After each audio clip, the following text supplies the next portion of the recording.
ከኢትዮጵያ ቴሌቪዥን አዲስ ቀን ነው እየተከታተላችሁ የምትገኙት። እንቀጥላለን። የተወደዳችሁ ተመልካቾች አብራችሁን ስለምትሆኑ ከወዲሁ እናመሰግናለን። ዛሬ የአገር ጉዳይ አድርገን ወደ እናንተ የምናደርሰው አብይ ጉዳያችን ደግሞ ዲጂታል ኢትዮጵያ ግንባታ ነው። በተለይ ደግሞ የዲጂታል ኢትዮጵያ 2025 ስትራቴጂ ምን ላይ ነው የሚገኘው የሚለውን በትኩረት የምንመለከተው ይሆናል። በተለይ ባለፉት 5 ዓመታት የዲጂታል ኢትዮጵያ ግንባታን የበለጠ ለማሳደግና በተለይ ዲጂታል ኢኮኖሚውም እንዲሁ የተሳለጠ እንዲሆን ለማስቻል የዲጂታል ኢትዮጵያ 2025 ስትራቴጂ ተደንፎ ወደ ስራ ተገብቶ እየተሰራ ነው የሚገኘው። እንደ ሀገር ኢትዮጵያን በተለይ የማክሮ ኢኮኖሚ ማሻሻያ ትግበራ ሲጀመር በተለይ የዲጂታል ኢኮኖሚውን የበለጠ ለማሳደግ ትኩረት ተሰጥቶታል። የዲጂታላይዜሽን አንዱ ከኢኮኖሚ ምሰሶች መካከል አንዱ ተደርጓልና ይህንን ደግሞ የበለጠ ለማሳደግና ግቡን እንዲመታ ለማስቻል የዲጂታል ኢትዮጵያ ግንባታ እውን ማድረግ ያስፈልጋልና ይህንን የበለጠ ደግሞ ትኩረት እንዲሰጠው የዲጂታል ኢትዮጵያ 2025 ስትራቴጂ ተነድፎ እየተሰራ ነው። የኤሌክትሮኒክስ ኮሜርስ ስራ፣ የአይሲቲ፣ የኢገቨርናንስ ስራዎች ከዚህ ስትራቴጂ ማዕቀፍ ውስጥ የሚጠቀሱ ናቸው። እነዚህን ተግባራዊ በማድረግ በተለይ የተጀመረውን የዲጂታል ኢኮኖሚ ግንባታውን የማድረግ ስራዎች ተጠናክረው ነው የቀጠሉት። በተለይ በዓለም አቀፍ መድረክ ለሳይንስ ቴክኖሎጂና ፈጠራ ውድድር እንደ መስፈርት የሚነሱ ጉዳዮች አሉ። የተቋማት ግንባታ አንዱ ይነሳል። አስቻይ የምርምርና የፈጠራ መሰረተ ልማት አለ ወይ? በተለይ ለዘርፉ ያሉ መሰረተ ልማቶች በደንብ በትኩረት ይነሳሉ። የህግ ማዕቀፎች፣ ፖሊሲዎች፣ ከዘርፉ ጋር የተያያዙ ፖሊሲዎች አስቻይ በሆነ ሁኔታ ጸድቀዋል የረቀዋል የሚለውም እንደ መስፈርት ይታያል። ተግባር ተኮር የሆነ ደግሞ የትምህርት ስርዓት የፈጠራና የቴክኖሎጂ ውጤቶችም እንዲሁ እንደ መስፈርት የሚታዩ ናቸው። ተግባር ተኮር ሲሆን አሁን ላይ ከዚህ በፊት የነበሩት የቲዮሪ ላይ ትኩረት እናደርጋለን እንል ነበር። ነገር ግን ደግሞ የዲጂታላይዜሽኑን እውን ለማድረግ ከተፈለገ ትኩረት ማድረግ ያለብን ይህ ተግባር ተኮር ትምህርት ላይ ነው የሚለው እንደ መስፈርት የሚጠቀሱ ናቸው። አንተም እንዳልከው እንግዲህ ከቅርብ ዓመታት ወዲህ ለሳይንስና ቴክኖሎጂ እየተሰጠ ያለው ትኩረት በተግባር ላይ ሲውል ደግሞ በተለያዩ አጋጣሚዎች እያየን ነው። ለሳይንስና ቴክኖሎጂ እንዲሁም ደግሞ ለፈጠራ ስራ በተለይ እንደዚህ በተለያዩ አጋጣሚዎች በሚኖሩ ውድድሮች ላይ እንደ አብነት የእኛንም ነጋድራስ ፕሮግራም መከታተል እንችላለን አይደለ? የቴክኖሎጂ ሳይንስን ተመርኩዘው በተማሩበት ስራ እንዲሁም ደግሞ በልምድም ባገኙት በስልጠናዎች እየታገዙ የተለያዩ የፈጠራ ስራዎችን የሚያቀርቡ ዜጎችን አይተናል። ይሄ አንዱ የተሰጠውን ትኩረት የሚያሳይ ነው። የሰው ኃይልን ከማፍራት አንጻር እንደዚሁ አገልግሎትን ከማዘመን በተለይ ደግሞ ከተሞች ላይ አሁን ስማርት ሲቲ ከተሞችን ከመገንባት አንጻር አዲስ አበባ ከተማ ልንወስድ እንችላለን። የተለያዩ የከተሞች ውድድሮች ራሱ አሉ። የከተሞች ላይ የሚኖሩ የእርስ በርስ ውድድሮች የትኛው ከተማ ራሱን እያዘመነ ነው የሚለው በከተሞች ቀን ተብሎ እንደው ለአብነት እንኳን ማንሳት ይቻላል። የተለያዩ ከተሞች የሚኖራቸው የአገልግሎት አሰጣጥ ምን ያህል እየዘመነ ነው፣ ምን ያህል አገልግሎቶቹ ቀለዋል የሚለውን ነገር በከተሞች ውድድር ላይ የሚነሳ ነገር አለ። የዓለም አእምሯዊ ሀብት ድርጅት በፈረንጆቹ መስከረም 2024 ባወጣው የዓለም አቀፍ ኢኖቬሽን ኢንዴክስ ኢትዮጵያ በ129ኛ ደረጃ ላይ እንደምትገኝ ያመላክታል። ተቋሙ በየዓመቱ በሚያወጣው ሪፖርት የኢትዮጵያ ደረጃ ከፍ ዝቅ የሚል ቢሆንም ከተወሰኑ ዓመታት በኋላ ግን መንግስት ለዘርፉ የሰጠው ትኩረት ለውጥ እንዲመጣ እንዳደረገው ነው መረጃዎች የሚያሳዩት። የኢትዮጵያ ዲጂታል ስትራቴጂም ለዚህ እንደ አንድ ማሳያ መጥቀስ ይቻላል። ዛሬ እንግዲህ የኢትዮጵያ ቴሌቪዥን ደግሞ የአገር ጉዳይ አድርጎ ሲያመጣ ይህንን ጉዳይ በተለይ በዲጂታል ኢትዮጵያ 2025 ስትራቴጂ ምን ተግባራት ተከናወኑ፣ የተመዘገበው ውጤትስ ምንድን ነው፣ በተለይ ደግሞ ለዲጂታል ኢኮኖሚ ግንባታው ያለው አበርክቶ ምን ላይ ነው የሚገኘው የሚለውን በደንብ ለማየትና በቀጣይ ደግሞ የተቀመጡ ዋና ዋና አብይ ጉዳዮችስ ወይም የትኩረት አቅጣጫዎችስ ምንድን ናቸው፣ ሁሉም የርብርብ ማዕከል እንዲያደርጋቸው የሚለውን በደንብ ትኩረት አድርጎ ለመነጋገርና ለመወያየት ሁላችንም የሚጠበቅብንን አሳይመንት እንድንወስድ ለማስቻል ነው። ያዘጋጀናቸው ጥንቅሮች አሉ፣ እንግዶችም አሉን። አሁን ወደ መጀመሪያ ጉዳያችን ነው የምናልፈው። ዲጂታል ኢትዮጵያን ለመፍጠር እየተሰሩ ካሉ ስራዎች መካከል ከተሞችን ስማርት ማድረግ ይጠቀሳል። በተለይ የቱሪስት መዳረሻ የሆኑ ከተሞችን ስማርት ማድረግ ዘርፈ ብዙ ጠቀሜታዎች እንዳሉት ባለሙያዎች ይናገራሉ። የዲጂታል አድራሻ ስርዓትም ከተሞችን ስማርት የማድረግ አንዱ አካል ነው። ሪፖርተራችን ሩት ወርቁ በቢሾፍቱ ከተማ ተግባራዊ የተደረገውን የዲጂታል አድራሻ ስርዓት ታስቃኘናለች። እንከታተል። የማናውቀው ቦታ ወይም የማናውቀው ከተማ ላይ ለጉዳይ ስንሄድ ከምንቸገርባቸው ጉዳዮች አንዱ የምንፈልገውን ኤግዛክት ቦታ ፈልገን ማግኘት መቻል ነው። እኔ ዛሬ ቢሾፍቱ ከተማ ነው የሚገኘው። እዚህ ከተማ የመጣሁትም አንድ ትምህርት ቤት ላይ አንድ ጉዳይ ኖሮኝ ነው። አሁን ያለውበትን ሰፈርም አላውቀውም፣ ትምህርት ቤቱም የቱ ጋር እንደሆነ አላውቅም። ሰዎችን ጠይቃለሁ። እስኪ እንዴት ነህ? አለን። እዚህ አካባቢ ስኬት አካዳሚ ታውቀዋለህ? ስኬት አካዳሚ አታውቀውም አንተ? እሺ፣ አመሰግናለሁ። እንዴት ነህ አባ? ሰላም ነው? እንዴት ነህ? አለን። እዚህ አካባቢ ስኬት እንዴት ታውቀዋለህ? ስኬት አካዳሚ ትንሽ ራቅ ይላል። በዚህ ሄደሽ በግራና ታርፊ በዛ ዞርሽ ነው የምትሄጂው። ወደ ላይ ብዙ ያስኬደኛል? አዎ ትንሽ ብዙ ያስኬደኛል። ኧረ እሺ፣ አመሰግናለሁ። ያችሁት አድራሻውን ጠይቅ ያለው ነገር ግን በዚህ ሁኔታ ኤግዛክት ቦታውን ፈልጎ ማግኘት ለኔ በጣም ከባድ ሆኖብኛል። ነገር ግን እዚህ ቢሾፍቱ ከተማ ላይ ተግባራዊ የተደረገ የዲጂታል አድራሻ ስርዓት መኖሩን ሰምቻለሁ። ይሄ ስርዓት ይሰራል አይሰራም የሚለውን ተግብሬ ቦታውን አገኘዋለሁ አላገኘውም የሚለውን አብረን እናያለን። አብራችሁን ቆዩ።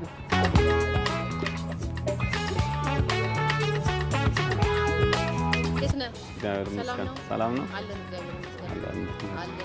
እስኪ መጀመሪያ እንተዋወቅ። አግማሴ ይባላለሁ። በስፔስ ሳይንስ እና ጂኦስፓሻል ኢንስቲትዩት የዲጂታል አድራሻ ስርዓት ፕሮጀክት ማናጀር ነው።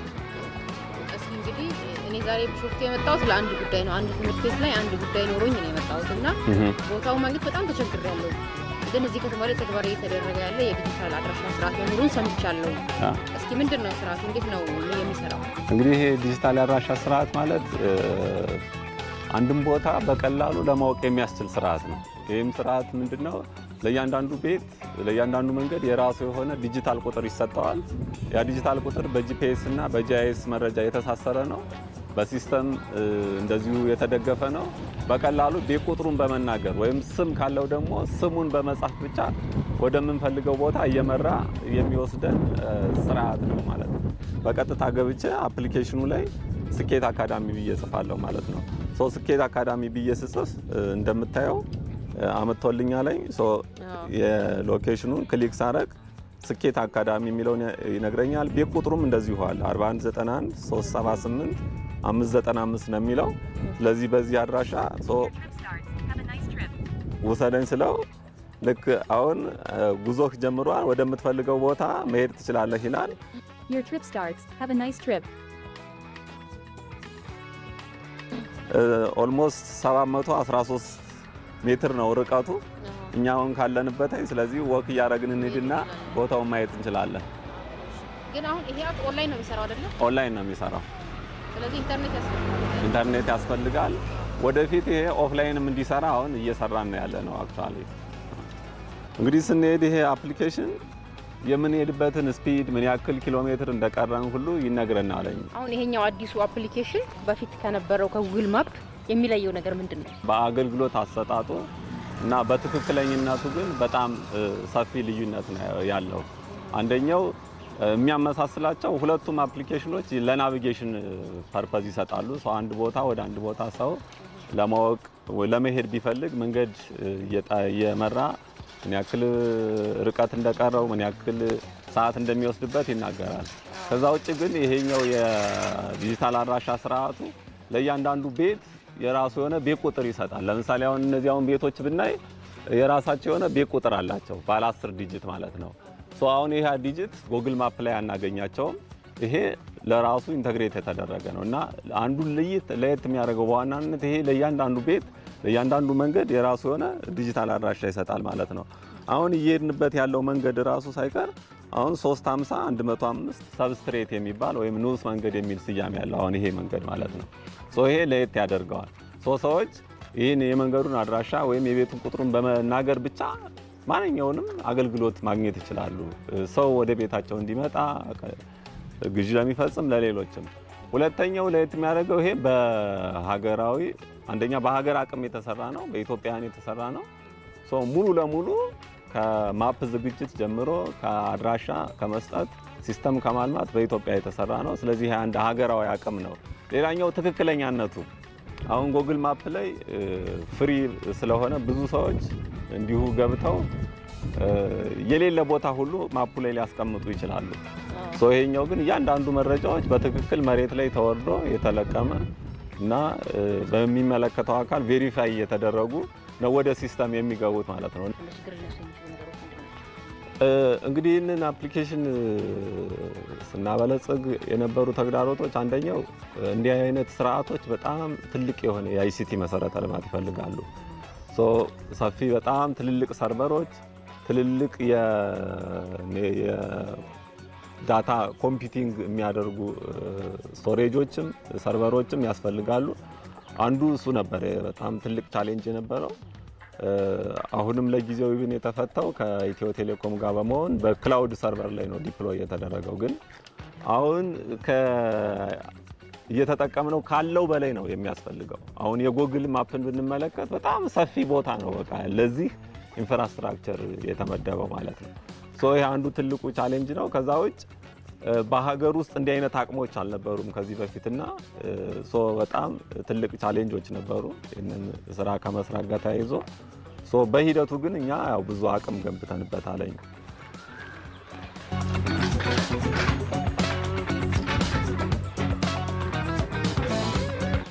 ስለዚህ አሁን ማፑን ተከትለን መተን ስኬት አካዳሚ ጋር ደርሰናል ማለት ነው። በትክክል እዚህ ላይም እንደሚያሳየው አራይቭድ ይላል ደርሳችኋል እያለ ነው።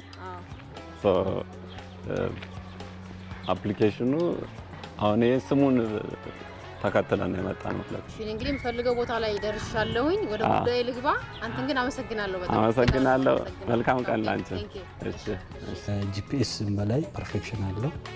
እጅግ በጣም ዘርፈ ብዙ ጠቀሜታ አለው ብለን እንገምታለን።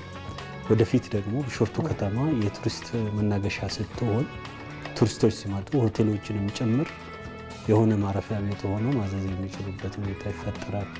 ከፖስታ ቤት ጋርም ተያይዞ ያለው በየቤቱ ማንም ሳይጠይቁ ማድረስ የሚችሉበት ሁኔታ ስለሚፈጠር ዘርፈ ብዙ ጠቀሜታ አለው ብለን እንወስዳለን። አሁን የያዝናቸውን ስራዎች ስንጨርስ ቢሾፍቱ ከተማ እንደ አፍሪካ ተመራጭ ከተማ ትሆናለች የሚል ሙሉ ተስፋ አለን።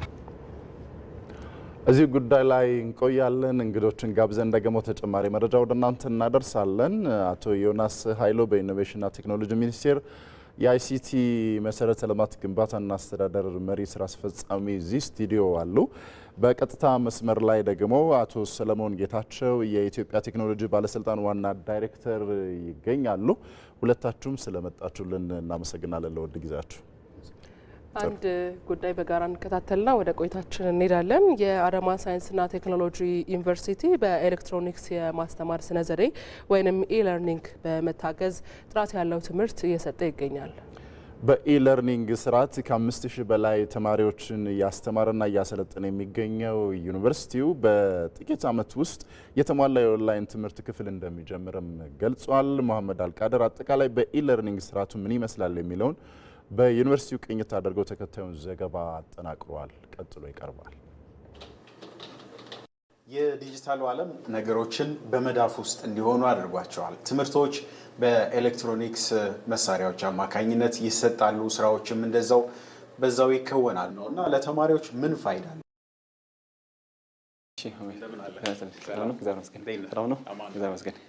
እንኳን በሰላም መጣችሁ። እኔ ደስታ እባላለሁ። የአዳማ ሳይንስና ቴክኖሎጂ ዩኒቨርሲቲ የኢለርኒንግ አስተዳደር ዳይሬክተር ነኝ።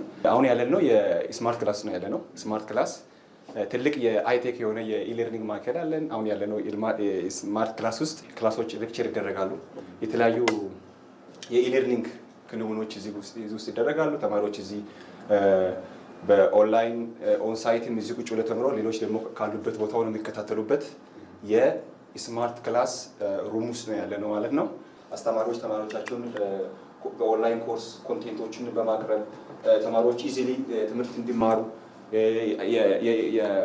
የኮርስ የኢቫሉዌሽን የተለያዩ ስራዎች ሲከናወኑበት የቆየው ነው። ስለዚህ ወደ 8-7 ዓመት አካባቢ ከተጀመረ ማለት ነው። ግን እያደገ ከፍ እያለ አሁን ደርሷል ነው። አሁንም ከፍተኛ ስራዎች እየተሰሩ ነው ያሉት። ተማሪዎች እና አስተማሪዎች አንድ ላይ የፒኤችዲ ዲፌንስ የተለያዩ ክንውኖች የዩኒቨርሲቲ የቦርድ ስብሰባዎች የከፍተኛ የትምህርት ሚኒስቴር ትልቅ ስብሰባዎች እዚህ ይደረጋሉ። አንዱ ከሚሰጣቸው እንትኖች ውስጥ ትልቁ ግን የተማሪዎች እዚህ በአካል ቦታው በተለይ ለየት ያሉ አስተማሪ ማናገኝባቸው የፒኤችዲ ክላሶችን እዚሁ ቀረጻ እናደርጋለን። በዛው ልክ ለተማሪዎች እናቀርባለን ማለት ነው። ስማርት ክላስ በውስጡ ሁሉንም ኮምፖኔንቶቹን ይዘዋል። ቅድም እንዳልኩት ተማሪው፣ አስተማሪው እዚህ ሆነን ነው ሞኒተር የምናደርገው። ስለዚህ አስተማሪ ሲያስተምር እዛ በስማርት ክላስ ውስጥ ተማሪዎች ሲማሩ፣ አስተማሪ ሲያስተምር ሁሉም ነገሮች እዚህ ጋር ነው ማኔጅ የሚደረጉት ማለት ነው። ስለዚህ ቅንጅት የማቀናጀት ተማሪ የሚጠይቅ አስተማሪ የሚያስተምረውን ኤቭሪቲንግ እዚህ ሆነን ነው ማለት ነው የምንቆጣጠረው። አሁን ያለነው የኢለርኒንግ ሴንተራችን 3ኛ ፓርት ስቱዲዮ ነው ያለነው። እዚህ ግን አስተማሪ ብቻ ነው የሚሆነው። እንደቀደሞ ያኛው ስማርት ክላስ ውስጥ አስተማሪም ተማሪም አንድ ላይ አናገኝም። ኮሌጆች ኮርሶችን መርጠው ልኩልናል። የሚቀረጹ ኮርሶች ለተማሪዎች ቤዝድ ኦን ካሪኩለም ኮርሶች ያመጡልናል። አስተማሪ አብሮ ይመጣል። እዚህ ቁጭ ብለው አስተማሪ ኮርስ ያስተምራል ማለት ነው። በቀላሉ በርቀት በሚፈልጉባቸው ቦታዎች ነው መማር የሚያስችለውን ስርዓት መዘርጋታችሁ ለተማሪዎቻችሁ አጠቃላይ ለትምህርት ጥራት ያመጣው ለውጥ እንዴት ነው?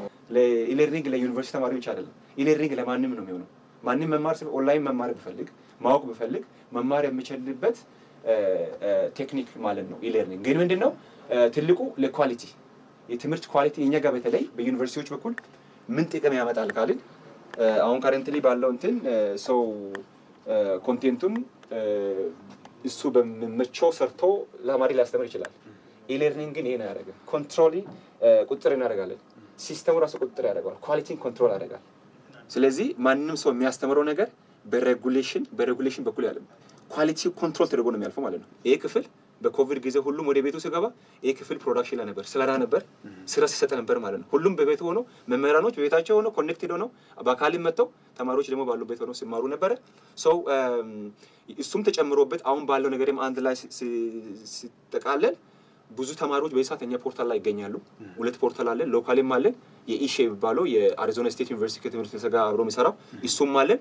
ከ5000 በላይ ተማሪ በዚህ ሰዓት ከ5600 በላይ በሰዓት ፖርታላችን ላይ ይገኛሉ። ስልጠናዎች፣ ኮርሶች ይወስዳሉ። በቀጣይ ዓመት አንድ ፕሮግራም ሙሉ ኦንላይን ለማድረግ ከፍተኛ ርብርብ እየተደረገ ነው ያለው። አንድ ሙሉ ኦንላይን ማለት ኢትዮጵያ ውስጥ ብቻ አይደለም፣ ከየትም ያለም ጫፍ ኔክስት ይር ይጀመራል ተብሎ በከፍተኛ የተሰራ ነው። በዩኒቨርሲቲ ማኔጅመንትም ደረጃ ትኩረት ተሰጥቶት እየሰሩ ነው ያሉት። ኔክስት ይር አንድ ኮርስ ላውንች ይደረጋል ብለን እየሰራን ነው። ማንም ከየትም ሆኖ ስፔሻሊ በቴክኖሎጂ ኮርሶች ላይ ከየትም ሆኖ አፕላይ አድርገው ካሟላ ሪኳየርመንቱ ዩኒቨርሲቲ የራሱ የአድሚሽን ሪኳየርመንት አለው። በዛ መሰረት ይገባሉ። ካለበት ቦታ ይማራል። ለመመረቅም እዚህ መምጣት አይጠበቅበትም። ጊዜና ቦታ እዚህ መምጣት አይጠበቅብንም። እዚህ መተንም እንትን ማግኘት እንችላለን። ካልሆነ ደግሞ ሌላ ቦታም ሆነን ወይ ዶርም ሆነን ወይ ደግሞ በፈለግንበት ቦታ ሆነን ከፍተን እንትን ማድረግ እንችላለን። እሱ ደግሞ ከሌሎቹ በጣም አድቫንቴጅ አለው ብዬ አስባለሁ። ወደ 7-8 ትምህርቶች ሰርቲፊኬት ወስጃለሁ እና እነዛ ትምህርቶች እየወሰድን ባለንበት ሰዓት ላይ በጣም ብዙ ኤፊሽንት ነገራቶች ነበሩ። ከነዛ ውስጥ አንደኛው ለምሳሌ ኖርማል ኦንላይን ያልሆኑ ኮርሶች ስትወስድ የግድ በሰዓቱና በቦታው መገኘት ሊኖርብህ ይችላል እና በዛ ሰዓት ላይ ኢመርጀንሲ ኬዝ ቢያጋጥመ ፋሚሊ ኬዝ ቢያጋጥመ ያ ትምህርት ላይ ያመልጥህ ነው። ግን አሁን አሱ ላይ እየተሰጠ ያለው የኦንላይን ዝርጋታና ኤልኤምኤስ ትምህርት እየወሰድን የነበረው ህመምን ቢያጋጥመን በኋላ ላይ ልናየው በመንችል መልኩ በኋላ ላይ ልንጠቀም በመንችል መልኩ እንድንጠቀምበት አድርጎናል። ከዛም ባሻገር ደግሞ ያው ብዙ ወንድሞችም የራሳቸው ፐርሰናል ፒሲ የሌላቸው እዚህ ዴስክቶፖች እየተጠቀሙ ከሌላው ተማሪ ጋር ሁሉም በኩልነት ሆኖ አንዱ ከአንዱ በምንም በማያንስበት መልኩ ሙሉ የጥራት ትምህርት እያገኘን ስለምንገኝ በጣም ደስተኛ ነኝ። This chapter consists of 2 sessions. Each will take approximately አሁን ከእንግዶቻችን ጋር ቆይታ የምናደርግበት ሰዓት ነው። እንግዶቻችንን ለማስታወስ በኢኖቬሽንና ቴክኖሎጂ ሚኒስቴር የአይሲቲ መሰረተ ልማት ግንባታና አስተዳደር መሪ ስራ አስፈጻሚ አቶ ዮናስ ኃይሉ እዚህ ስቱዲዮአችን ይገኛሉ። እንዲሁም ደግሞ የኢትዮጵያ ቴክኖሎጂ ባለስልጣን ዋና ዳይሬክተር አቶ ሰለሞን ጌታቸው በቀጥታ መስመራችን ላይ ይገኛሉ። ከአቶ ዮናስ እንጀምር። ቀደም ሲል የሄዱትን ጥንቅሮች በጋራ ተከታትለናል። በ5 ዓመታት ውስጥ የኢትዮጵያ ዲጂታል ስትራቴጂ 2025 ምን ተጨባጭ ለውጥ አመጣ ወይም ደግሞ ምን ውጤት አስመዘገበ ከሚለው እንጀምር። እሺ፣ አመሰግናለሁ ስለጋበዛችሁን። ዲጂታል ኢትዮጵያ 2025 በ2012 ዓ.ም ሰኔ ወር ላይ ነው በሚኒስትሮች ምክር ቤት ጸድቆ ወደ ስራ የገባው። ከዛ ወደዚህ ባለፉት 5 ዓመታት በርካታ ስራዎች ተሰርተዋል። የዲጂታል ኢትዮጵያ 2025 ስትራቴጂ ዋና ዓላማ አካታች እና የተቀናጀ የዲጂታል ኢኮኖሚን በመገንባት የኢትዮጵያን ብልጽግና ማረጋገጥ ነው። ስለዚህ ይህንን ከመስራት አኳያ በርካታ ስራዎች መስራት ተገቢ ነው ያስፈልጋልም እና በሁለት መልኩ ከፍዬ ተደራሽ ለማድረግ እሞክራለሁ። የመጀመሪያው ዲጂታል ኢትዮጵያን እንደ ስትራቴጂ ማስተዋወቅ ነው። ለሁሉም ሰው ኢትዮጵያ ውስጥ ላለ ለሁሉም ዜጋ ይህንን በበቂ ሁኔታ ተዋውቆ የሁሉም ሰው ስትራቴጂ እንዲሆን የተደረገበት ስራ አመርቂ ስራ ነው ብለን እንወስዳለን። ምክንያቱም ዲጂታል ኢትዮጵያ የአንድ ተቋም ወይ አንድ ግለሰብ ስራ አይደለም። ሁሉም ስራ ባለድርሻ አካላቶች ተሳትፎበት የሚሰራ ነው። ከዚህ አኳያ ሁሉም ሰው እንደ አንድ ሃውስሆልድ ዲጂታል በየቀኑ የሚለው ጉዳይ ነው። ይሄ ትልቁ አመርቂ የተሰራ ስራ ብለን እንወስዳለን እንደ ሚኒስትርም። ሁለተኛ በተጨባጭ በስትራቴጂው ላይ የተመላከቱ ጉዳዮችን ከመፈጸም አኳያ ነው። በዚህ ረገድ ሁለት ነገሮች አሉ በስትራቴጂው ላይ የተቀመጡ። የመጀመሪያው የፋውንዴሽን ፒላርስ ብለን የምናያቸው ናቸው። ሁለተኛው ደግሞ በተመረጡ ሴክቶራል ተቋማት ላይ የሚሰራ ነው። ስለዚህ በፋውንዴሽን ፒላር ላይ 4 ነገሮች አሉ። ከዚህ አኳያ የመጀመሪያው መሰረተ ልማት አቅርቦት አኳያ ነው። መሰረተ ልማት አቅርቦት ስንል እንግዲህ ዲጂታል ኢኮኖሚ ለመገንባት መጀመሪያው የኮኔክቲቪቲ ጉዳይ ነው። ኮኔክቲቪቲ የዛሬ 5 ዓመት የነበረውና አሁን ስናስተያይ እጅጉ አመርቂ ውጤት በሚባል ደረጃ መጥቷል። ለምሳሌ የቴሌኮም ሴክተሩን መጀመሪያ ክፍት ማድረግ ነው። ለውድድር ክፍት መደረጉ ይሄ መንግስት የወሰደው ትልቁ አመርቂ ስራ መሆኑ ነው። ውድድር ሲካሄድ የተሻለ ሰርቪስ ማግኘት ይቻላል። አፎርዴብል ወይም ደግሞ ተመጣጣኝ ዋጋ ዜጎች እንዲያገኙ የሚያስችልበት ጉዳይ ነው። ከዚህ አኳያ በዚህ አሁን በያዝነው በጀት ዓመት 9 ወር ግምገማም ሲካሄድ እንደሰማችሁት ከ50 ሚሊዮን በላይ የኢትዮጵያ ዜጎች ኢንተርኔት ይጠቀማሉ። ይሄ ትልቅ አቅም ነው፣ ተጨባጭ ውጤት ነው። እንዲሁም ከ86 ሚሊዮን በላይ የኢትዮጵያ ሕዝብ የሞባይል አገልግሎት እየተጠቀመ ነው። ይሄ በስትራቴጂው ሲጀመር የኢንተርኔትን አቅም እንኳን ብናይ ወደ 17 በመቶ አካባቢ ነው። አሁን ይህን ስናይ ወደ 60 በመቶ ደርሷል። ምን ያህል እንደሄደ የምናየው ነው። በተመሳሳይ ሞባይልም የሞባይል አቅም አሁን ወደ 86 ደርሷል። በወቅቱ የነበረው እና አሁን ወደ 60% አካባቢ ደርሷል። የበለጠ ስራ መስራት እንዳለብን ቢሆንም ግን በእጥፍ በ3 እጥፍ በ4 እጥፍ ያደገበት ሁኔታ ነው። ሌላ በተጨማሪ በዘርፉ ክፍት በመደረጉ ሌላ ኦፕሬተር እንዲመጣ ተደርጓል። ክፍት በመደረጉ የተሻሉ ሰርቪሶች እንዲመጡ ለረጅም ዓመታት ከ100 ዓመት በላይ የነበረው የሀገራችን ቴሌኮም አቅራቢ ኢትዮ ቴሌኮም ነቃ ብሎ ተመጣጣኝ እና አፎርዴብል የሆነ ሰርቪስ በመስጠቱ ይሄም ተጨባጭ ውጤት ነው ብለን እናስባለን። እንግዲህ የመጀመሪያው ይሄ ከኢንፍራስትራክቸር አኳያ ነው። ሁለተኛው ከአስቻይ ሁኔታዎች ከመፍጠር አኳያ ምን ተሰራ ነው። እዚህ ጋር ስናይ አስቻይ ሁኔታዎችን ከመፍጠር አኳያ ዲጂታል እንግዲህ ኢኮኖሚን ለመገንባት እያንዳንዱ ሰው መለያ ሊኖረው ይገባል። መለያ ለማግኘት ደግሞ የፋይዳ ዲጂታል መታወቂያ ስራ በዚህ ስትራቴጂ ዘመን ውስጥ ወደ ስራ መግባቱ ትልቅ አበርክቶ ነው። በዚህ በያዝነው አሁን ከ14.5 ሚሊዮን በላይ የኢትዮጵያ ዜጎች የዲጂታል መታወቂያ እንዲይዙ አድርጓል። ይሄ በዲጂታል ኢኮኖሚ ግንባታ ውስጥ 14.5 ሚሊዮን በላይ ሰዎች የዲጂታል መታወቂያ ያላቸው ማለት ነው። ሌላኛው እንግዲህ ይህንን የተሻለ ላንድስኬፑን ከመፍጠር አኳያ ሌላኛው የሳይበር ሴኩሪቲ ነው። የኢንፎርሜሽን መረብ ደህንነት አስተዳደር ጋር ተቀናጅቶ በዚህ ውስጥ የተለያዩ በርካታ አስቻይ የመመሪያዎችን ጋይድላይኖችን እንዲወጡ ተደርጓል።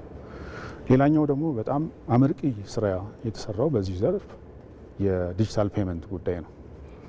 ዲጂታል ፔመንት የዛሬ 5 ዓመት ሲጀመር እንዲሁ ለቁጥር ማሟያ ካልሆነ በስተቀር ኮንሴፕቱም ገና ስለነበረ ብዙም አልነበር። አሁን ስናየው ግን በአንድ የኢትዮ ቴሌኮም ብቻ እንኳን ብናይ ከ52 ሚሊዮን በላይ ዜጎች የኢትዮ ቴሌኮምን ቴሌብር ይጠቀማሉ። ዲጂታል ምን ያህል ተጽዕኖ እያመጣ መሆኑና ስራዎች ላይ ምን ያህል የተቀላጠፈ ዲጂታል እዚሁ ቁጭ ብለን መክፈል መቻላችን ትልቅ ጉዳይ ነው። ከዚህ አኳያ በቴሌብር ብቻ ስናይ ወደ 3.8 ትሪሊየን የሚገመት የኢትዮጵያ ብር በዚህ ትራንዛክሽን ውስጥ እንዲሄድ አድርጓል። ይሄ ዲጂታል ኢኮኖሚው ላይ የራሱ አበርክቶ የሚሆነው ነው። ሶስተኛው ላይ በተለይ ከመንግስት አገልግሎቶች ጋር ከማዘመን አኳያ የዲጂታል ገቨርንመንት ወይም ኢገቨርንመንት የምንለው ጉዳይ ነው። እንግዲህ በዚህ አሁን በያዝነው በጀት ዓመት ከ900 በላይ የሚደርሱ በተለያዩ ተቋማት የሚሰጡ የኦንላይን አገልግሎቶች አሉ። ይሄ ዜጎች ወደ መንግስት መስሪያ ቤት ሳይሄዱ ባሉበት ሆነው አገልግሎት የሚያገኙበት ነው። ይሄ ቀላል ነገር አይደለም። ገንዘብን ከመቆጠብ መልካም አስተዳደርን ከማረጋገጥ አኳያ እንዲሁም ደግሞ የተሻለ ሰርቪስም ከማግኘት አኳያ ባሉበት የሚደርስባቸው ሁኔታ መፈጠሩ ትልቅ ነው። ይሄ አመርቂ ስራዎች የተሰሩበት ነው። ሌላኛው የኤሌክትሮኒክ ትሬድ የምንለው ነው። ይህንን እንግዲህ አንደኛ ስትራቴጂ እንዲኖረው የማድረግ ስራ ተሰርቷል። የተለያዩ እንግዲህ በንግድ መደቡ ላይ የሌሉ በዚህ ኦፕሬተሮችን ሪኮግናይዝ አድርጎ በንግድ ስርዓት ውስጥ እንዲገቡ የማድረግ ስራዎች ሁሉ የተሰራበት አግባብ ነው። ይሄ ሁሉ ከተሰራ በኋላ ግን ይህንን ለማድረግ የተለያዩ አስቻይ የሆኑ ፖሊሲዎች እንዲወጡ ተደርገዋል። በርካታ ከ10 በላይ የሚሆኑ የተለያዩ የህግ ማዕቀፎች እንዲወጡ ተደርገዋል። እንዲሁም በተጨማሪ ደግሞ እንግዲህ የ5 ሚሊዮን ኮደርስ ኢኒሼቲቭ በክቡር ጠቅላይ ሚኒስትሩ ኢኒሼቲቭ ተደርጎ አሁን እየተሰጠ ነው። ስኪል ከሌለ ዲጂታል ኢኮኖሚ ውስጥ ያው መንቀሳቀስ ስለማይቻል ይሄ ተወዳዳሪ የሚሆንበት እያንዳንዱ ዜጋ ተጨባጭ ውጤት የሚያመጣበትን የዲጂታል ስኪል እንዲኖረው የማድረግ ጉዳይ ተሰርቷል። እነዚህ ተጨባጭ እንግዲህ በአጭር ጊዜ ውስጥ ለመዘርዘር ከስራው በጣም ብዙ ስለሆነ እንመለሳለን በሌሎች ጉዳዮች። አቶ ሰለሞን ወደ እርስዎ እንምጣ። በዲጂታል ኢትዮጵያ ግንባታ ውስጥ እንግዲህ በተለይ ቴክኖሎጂን ማሸጋገርና ቴክኖሎጂን የማለማት ስራዎች በጉልህ ይነሳሉ።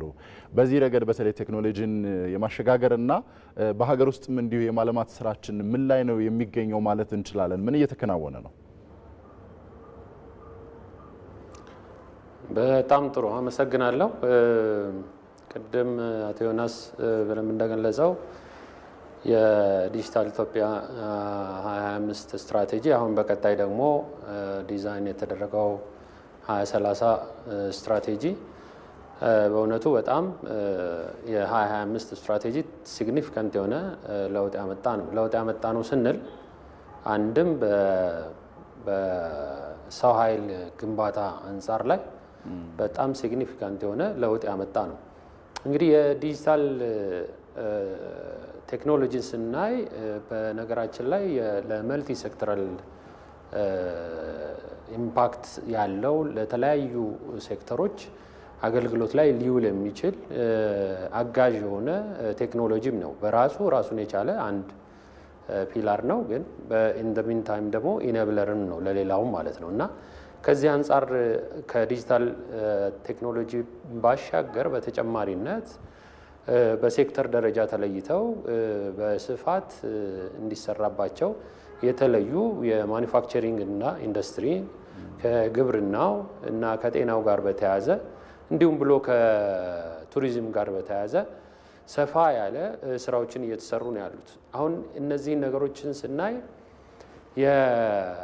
የመሰረቱ የሳይንስ ቴክኖሎጂ እና ኢኖቬሽን ፖሊሲ ነው። በነገራችን ላይ ይሄ ሳይንስ ቴክኖሎጂ እና ኢኖቬሽን ፖሊሲ ለቀጣይ 10 ዓመት ዳይሬክት ያደረገ ከባለፈው የ10 ዓመት ፖሊሲ አፈጻጸማችን መሰረት ታይቶ ክፍተቶችን አይቶ እሱ ላይ ክፍተቶችን የሚያስተካክል እንደዚሁም ደግሞ ቴክኖሎጂ በተለይም እነዚህ ሾርት ሳይክል ቴክኖሎጂስ የምንላቸው ቶሎ ቶሎ የሚቀያየሩ ናቸው። እነሱንም ታሳቢ አድርጎ በቀጣይ ሀገራችን የት ትደርሳለች ብሎ እሱን ዳይሬክት የሚያደርግ ነው። ፖሊሲው ላይ ሲመለከት በኋላም ላይ በስትራቴጂ ላይ በደንብ እንደተገለጸው ፖሊሲውን ወደ መሬት ለመተርጎም የሚያስፈልጉ አዋጆች፣ ደንቦች፣ መመሪያዎች፣ ዳይሬክቲቭሶች፣ ስታንዳርዶች እነዚህ የመሳሰሉ ያስፈልጋሉ። እሱን ተከትሎ ዘ ላስት 2-3 ይርስ እንደሚታወቀው ብዙ አዋጆችን በተለይ የዚህ የዲጂታል ኢትዮጵያ ስትራቴጂን ለመተግበር የሚያስፈልጉ ወሳኝ የህግ ማዕቀፎች ያስፈልጉ ነበርና ሶዛት እነሱን ከመተግበር አንጻር ከዚሁ ላይ የተቀዳ እየወጣ በህግ የተቀመጠ የተሰራ ነው። ሌላው የፖሊሲ ኢንስትሩመንት ፕሮጀክቶች ናቸው፣ ፕሮግራሞች ናቸው እና ፕሮጀክቶች፣ ፕሮግራሞች እንደዚሁ የተደረጉ ኢኒሼቲቮች እነ 5 ሚሊዮን ኮደርስ አሁን ለምሳሌ ኢትስ አ ቢግ ኢኒሼቲቭ። ምክንያቱም ይሄንን ስለ ዲጂታል ኢትዮጵያ ስናስብ ለቴክኖሎጂው ቅርብ የሆነ በተለይ አምራቹ ወጣቱ ኃይል እዛ አካባቢ ላይ ስኪልድ እንዲሆን ይጠበቃል እና ይሄ ቢግ ኦፖርቹኒቲ እና እንዲህ አይነት ኢኒሺዬቲቮችን የወለደ ፖሊሲ ነው። እንግዲህ ይህንንም መሰረት አድርጎ እዛው ላይ ያለ የማኒፋክቸሪንግ ኢንዱስትሪያችንንም ስናይ በተሻለ መጠን ከቴክኖሎጂ የታገዘ እንዲሆን እንደዚሁም ደግሞ የአግሪካልቸርን ስንወስድ አሁን ፕሮዳክቲቪቲ የሚጨምረው በቴክኖሎጂ ነው እና እሱ አካባቢ ላይ በተቻለ መጠን በቴክኖሎጂ እንዲታገዝ ያደረገው አስተዋጽኦ ከባድ ነው። ሌላው ከዚሁ ጋር ተያይዞ የምናየው የኢመርጂንግ ቴክኖሎጂስ ነው። በሀገራችን ላይ የኢመርጂንግ ቴክኖሎጂስ በተለይም ኤአይን አርቲፊሻል ኢንቴሊጀንስ እና የባዮቴክኖሎጂን ስናይ በእውነትም ሲግኒፊካንት የሆነ ፕሮግረስ የታየበት ነው። በተለይ ኤአይ የመጪውን የሀገራትን ኮምፒቲሽን ማተር የሚያደርግ ነው እና እሱ አካባቢ ላይ በስፋት እየተሰራ ያለ እንደዚሁም የባዮቴክኖሎጂ በተለይም የጤናው ሴክተር፣ የኢንዱስትሪውን ሴክተር እና የአግሪካልቸር የግብርናውን ሴክተር ከማገዝ አንጻር ብዙ ስራዎችን እየተሰራ ያለበት ነው። ይሄም ፖሊሲው ላይ በዋነኛነት ተቀምጦ እየተሰራ ነው ያለው። እነዚህን ኦቨርኦል ነገሮችን ስናይ ዓለም የሚለካበት የግሎባል ኢኖቬሽን ኢንዴክስ የሚባል አለ። በነገራችን ላይ ራንክን ስናይ ሲግኒፊካንት ፕሮግረስ እያሳየን ነው። ቀሪ ስራዎች ይጠብቁናል። ኦፍ ኮርስ ይሄ እውነትም እዛ ራንክ ላይ ለመጨመር ተብሎ ታስቦ አይደለም የሚሰራው። በነገራችን ላይ የራሳችንን እድገት የምንለካበት ነው ብሎ በተለይ ፎሬን ዳይሬክት ኢንቨስትመንት የውጭ ባለሀብቱን ከመሳብ አንጻር እነዚህ የግሎባል ኢንዴክሶችን አይተው ሪፈር አድርገው ነው የሚመጡት እና አገራት በምን ደረጃ ላይ ነው ያሉት በሚፈልጉት ሴክተሮች የተለያዩ ፓራሜትሮች አሉት። ከዚህ አንጻር እንደው የኢኖቬሽንና የቴክኖሎጂ ኢንፑት አውትፑት የሚባለውን ለማየት ሞከር እንጂ ኢንዴክሱ ሌሎችንም ይይዛል እና እነዚህ ነገሮች እያዩ ስለሚመጡ ከዚህ አንጻር ጥሩ የሚባል ስራ እየተሰራ ነው ያለው ማለት ይቻላል። ምናልባት እንዲነሳ የምንፈልገው በተጨማሪ አንዳንዶቹን አንስተውልናል። ከባዮቴክኖሎጂ ጋር ተያይዞ ከኤአይ ጋር ተያይዞ አዳዲስ የቴክኖሎጂ ፈጠራዎችን ለማምጣትና ለማላመድ እየተደረገ ያለው ጥረት በሰፊው በዚህ ረገድ የመጡ ያሉ አዳዲስ የፈጠራ ውጤቶች ምንድን ናቸው እና እነዚህንም ከማፍለቅም አንጻር ከማልማትም አንጻር አለፍም ሲል ደግሞ እነዚሁን ደግሞ ከማላመድም አኳያ እየተሰሩ ያሉ ስራዎች ምንድን ናቸው የሚለውን አንሳው እስኪ። በጣም ጥሩ ሁለት ነገሮችን ብናነሳ በዚሁ አጋጣሚ ጥሩ ነው። አሁን በተለይም የስታርታፕን ብንወስድ ማለት ነው። በተለይ ስታርታፕ እንደዚህ አይነት ቴክኖሎጂዎችን ወደ ስራ ለማስገባት ምንን ይፈልጋል? መነሻው ሀሳብ ነው፣ አይዲያ ነው እና አይዲያ ያላቸው በአብዛኛውን ጊዜ የፋይናንሻል እጥረቶች ይኖራሉ እና ከዛ አንጻር ሲግኒፊካንት አሁን በፖሊሲው ላይ አንድም የተመላከተውና በጣም ጥሩ ፕሮግረስ እየታየ ያለው ብዙ ስታርታፖችንም እያየን ያለ ነው። ከዚህ አንጻር ነው ከብዙ ስታርታፖች ውስጥ አንዱን ሁለቱን ሰክሰስፉል ብናገኝ በናሽናል ኢኮኖሚ ላይ ትልቅ ኢምፓክት ሊያመጣ የሚችል ነው እና ወጣቶቻችን በዚህ ዙሪያ ላይ እየተሳተፉ ያለበት ሁኔታ አንዱ ከኢኖቬሽን ከፈጠራ ጋር በተያያዘ አንዱ እሱ ነው።